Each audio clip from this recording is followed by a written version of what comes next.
If you show this to anyone that isn't Reddit brain, okay, virtually every American's gonna look at that and be like, can we do this too, please? More of this? Can we do this? This seems like a good idea. I would like this to happen. Why Chinese President Xi's $93 billion personal megacity remains empty. Villages have been flattened to make way for it. It's been protected from floodwaters that destroy tens of thousands of homes. And it cost tens of billions of dollars to build. Welcome to Xiongan, the mega project that Chinese leader Xi Jinping has staked his legacy on.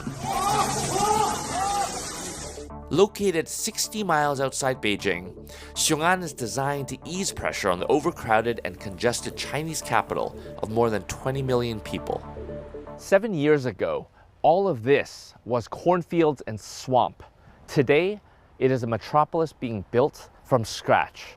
With a whopping price tag of $93 billion, it was built as a showcase for China's technological prowess and as a way to show off its urban progress to the world.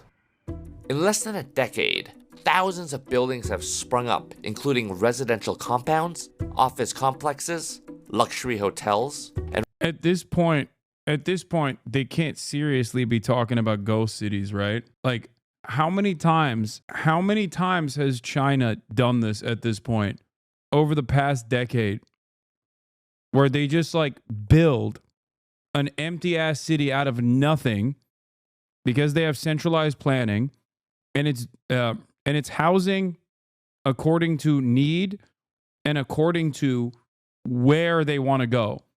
The Wall Street Journal Beijing correspondent also openly admits that this is for the additional needs because Beijing is becoming too overcrowded. They literally build this ahead of time. They build this shit ahead of time and then they fill it, okay?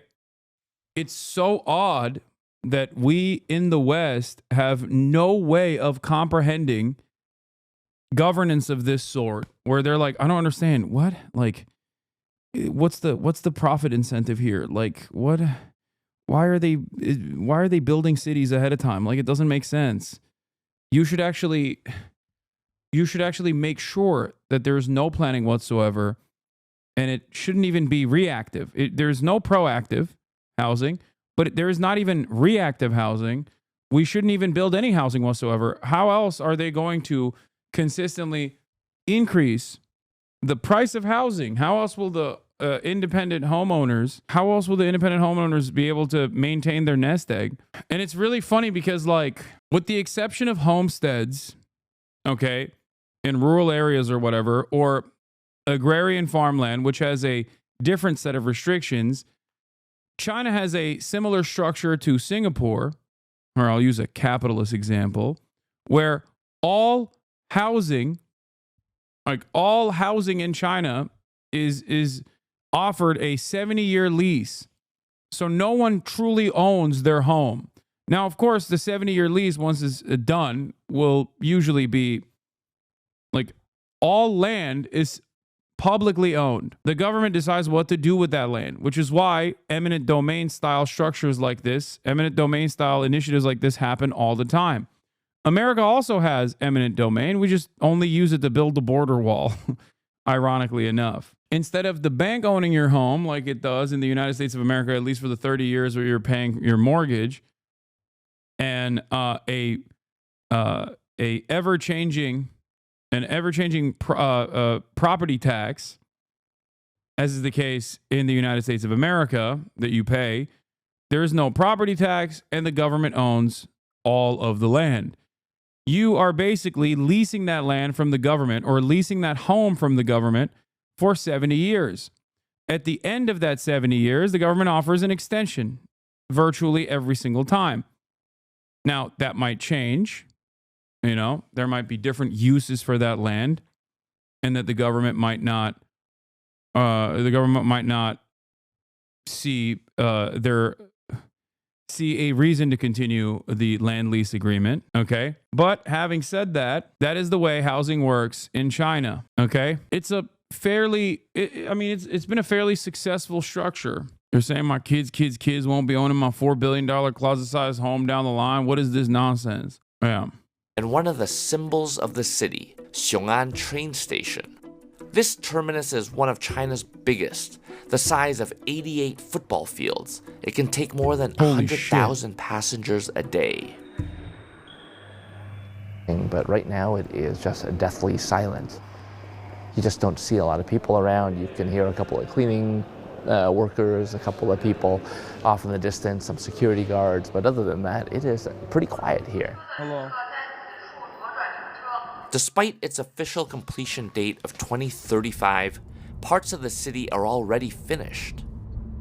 The scale and the speed of the construction here is really just astonishing. You can just feel being here that no expense has been spared to build this into what they're hoping is going to be a socialist modern metropolis. Across the city, signs and billboards promote quotes from China's most powerful bro, what are they leader. doing? This is like, are they also glazing China? What's happening? Virtually all of this reporting doesn't read as like anti-China to me at all. Are they trying to massage this to be anti-China, but it's not working? Or are they just not even trying to say anti-China shit? I'm a little confused. Oh my God, the US aid funding is cut. Chat, this is what happens. This is what happens when US aid funding is cut. Oh no. Once that US aid funding is over, you'll see a totally different side of me, okay? That US aid funding went away. No more anti-China commentary. Only 100 years of Chinese prosperity commentary. In decades.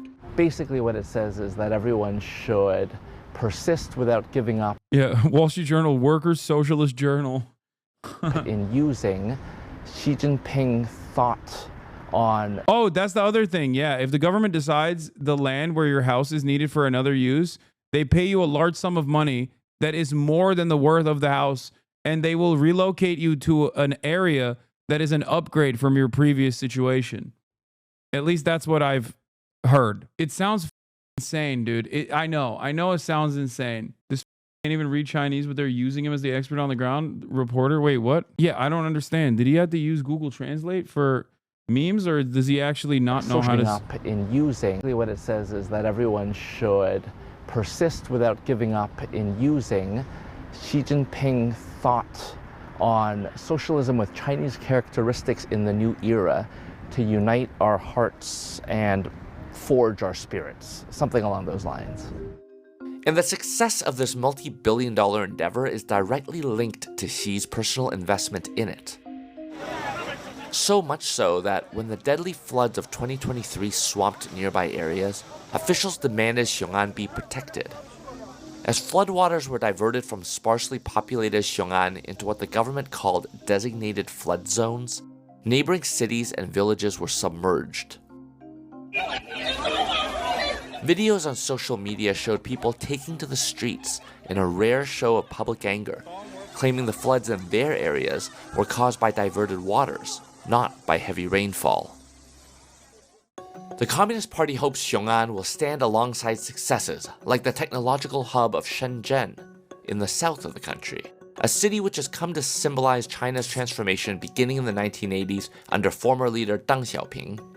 But unlike Shenzhen's disorderly and sprawling growth, the new city of Xiongan is meticulously planned, with limits on which companies are welcome here, including the tech and space sectors which are actively encouraged to move into Xiongan. The city also has strict controls on home prices in a bid to fend off speculators. But despite the arrival of state-run companies and institutions, people appear to be less interested in setting up home here. State media boasts that 1.2 million people live here, a figure boosted by incorporating surrounding counties into the city's domain, according to experts in urban planning.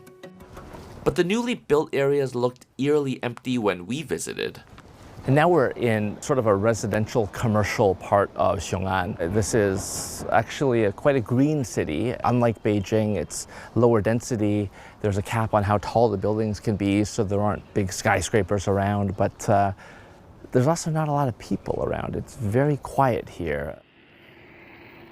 In fact, while local authorities say 120,000 people have moved into these new homes over the past 7 years, many of them aren't newcomers, but locals from the villages flattened to make way for the city. At least two of the people we spoke to were quite forthright about some of the Yeah, I mean, they're still building right behind you, big dog. What do you mean? That's why they haven't moved people in yet, it seems. Like they haven't. I don't understand what the purpose of this kind of commentary is when like virtually all of this kind of commentary with like ghost cities and whatnot end up causing people to think like, oh, it's so weird. China's so weird, man. Why the f are they building these like random ass cities like with no one living in them? And then people just assume that there are a bunch of these like mega cities that are empty. They only find out that the cities that they were pointing to as ghost cities are popping on TikTok. And then they're like, oh my God, a whole city is cheaper than a single rail line in Britain. In America, we do the opposite. We wait for people to come to a place first. Then, surprise, we still don't build houses, schools, hospitals, roads, etc. Wall Street Journal, city not complete until 2035. Also, Wall Street Journal, why is it empty? Remember when you guys made fun of that metro station in Chongqing, built in an empty swamp field? It's now a fully populated neighborhood with 30,000 people, but I never saw a retraction. Remember when you guys spent a decade calling Pudong a ghost city? What happened? Any follow-ups in Pudong lately? Don't delete this video. We will come here after 5 years to laugh at this video. Oh my God, what is happening? This reporting by Wall Street Journal is amateurish at best. Xiongan is meticulously planned because it's meant to divert a lot of government functions out of Beijing to reduce congestion. Imagine sending 1/3 of Washington, D.C.'s government entity to a nearby town. There needs to be a lot of planning. There's nothing utopian about it. Most of the building will be occupied by government entities with specific requirements. That's why they are mostly empty right now, because the government entities have not moved in yet, and its governmental nature has no comparison to the southern economic hub of Shenzhen. Honestly, the whole team that reported on this should be reprimanded. It only shows Wall Street Journal know nothing about China or deliberately looking to manipulate the massage. Y'all forgetting that Pudong in Shanghai was once criticized as a ghost city. Who has ever filled a new city overnight before? It takes years or even decades to fill one up. Build it and they will come. Dude, what is going on? I still don't feel great about the government having the right to straight up flatten your home. Even if you get a payout on a new place, it doesn't spark joy knowing that the state can straight up boot you from your multi-generational family homes. These kind of decisions should be done by the community on their terms, not by the state. Yeah, okay. Well, there's no time for anarchists, okay? We're building multi-billion-dollar states, multi-billion-dollar megacities. And by we, I mean Xi. Unfortunately, the Xi will never be we. Shut up, Hassan. No, dude.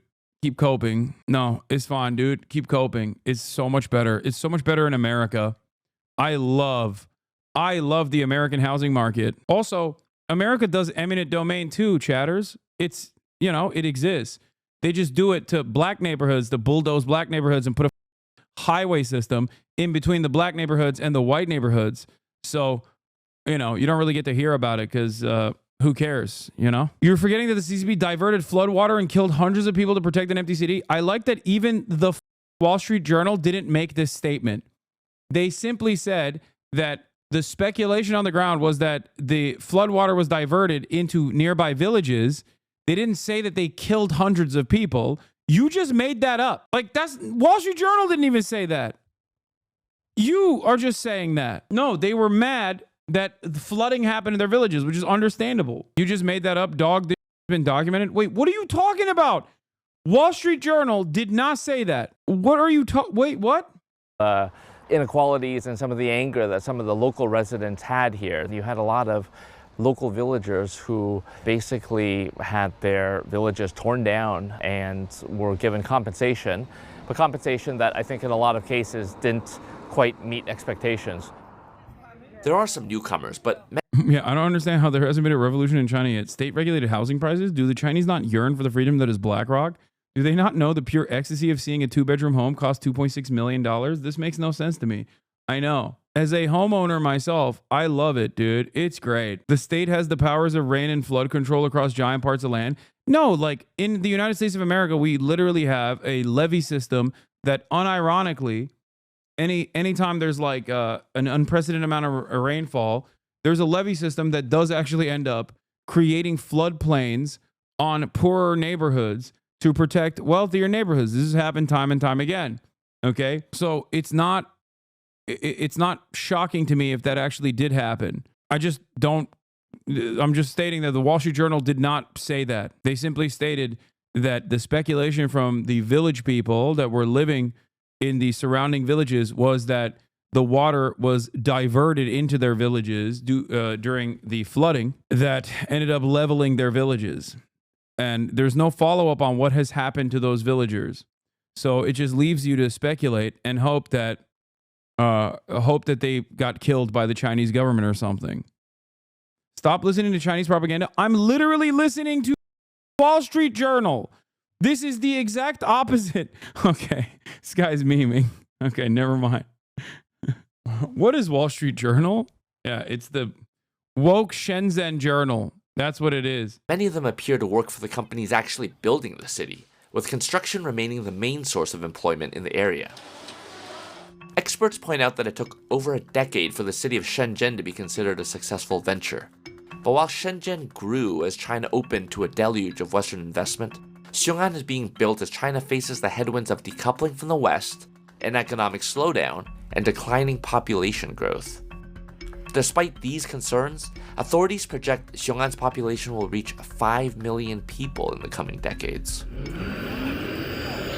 China experts say that Xi has invested so much of his reputation into Xiongan, he has little choice but to push on with the mega project.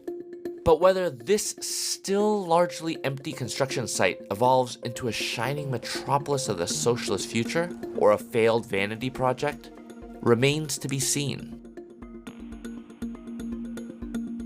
I mean, dude, what is the takeaway here? Wow, they're building a mega city, but it's bad. Have you seen American cities, dog? What? Like, that's you.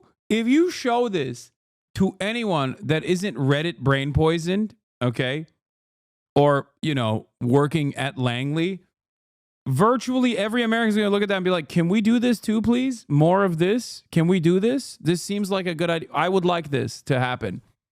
Okay? Give me the opportunity and I will level Sacramento, okay? And rebuild it in the glorious visage of a Chinese socialist, Chinese communist future, okay? You understand me? You'd be like, oh, failed vanity project? No, seems like that's tens of millions of new housing units. It's the funniest thing to get mad at China about, okay? Straight up.